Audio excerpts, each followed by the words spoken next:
আমাদের লক্ষ্য একটাই, বাংলাদেশে গণতান্ত্রিক চর্চা বাদ দিয়ে, ভোটের রাজনীতি বাদ দিয়ে, জবাবদিহিতার সংস্কৃতিকে বিসর্জন দিয়ে যেভাবে ফেসিবাদ কায়েম করা হয়েছিল, মূল অনার্সটা হচ্ছে, মূল আলোচনার উপজীব্যটা হচ্ছে যে আমরা সব রাজনৈতিক দল, দেশের সব মানুষ একমত এই ফেসিবাদের পুনরাবৃত্তি যেন না হয়। আর দ্বিতীয়ত, জবাবদিহিতার সংস্কৃতি যেন ফিরে আসে।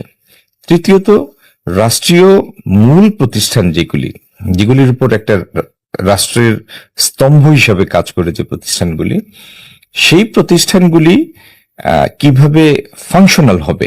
রাজনীতি হচ্ছে আর্ট অফ কম্প্রোমাইজ। সংসদের একটা মেয়াদ 5 বছর, তো 2 মেয়াদ মানে 10 বছর। তো 10 বছরের পরে কোন একজন আর তৃতীয়বারের জন্য বা 10 বছরের বেশি প্রধানমন্ত্রী হতে পারবেন না। এটি আদতেই এই প্রস্তাব ছিল। আদর্শ দিয়ে পরাজিত করাটা হচ্ছে সব থেকে কাঙ্ক্ষিত একটা বিষয়।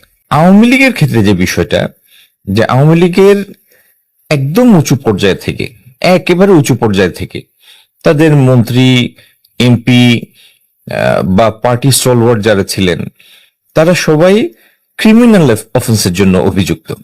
তারা মানুষ মেরেছেন, তারা ভোট হাইজ্যাক করেছেন। একটা সারা দেশের ভোট যদি আপনি হাইজ্যাক করে ফেলেন, এর থেকে বড় সেডিশন, এটার থেকে বড় দেশদ্রোহিতা তো কিছু হতে পারে না। কোনো আদর্শ যদি জনকল্যাণের নেতিবাচক হয়, সেটিকে আপনার জনসম্মতির ভিত্তিতে আদর্শিকভাবে সেটা পরাজিত করতে হবে।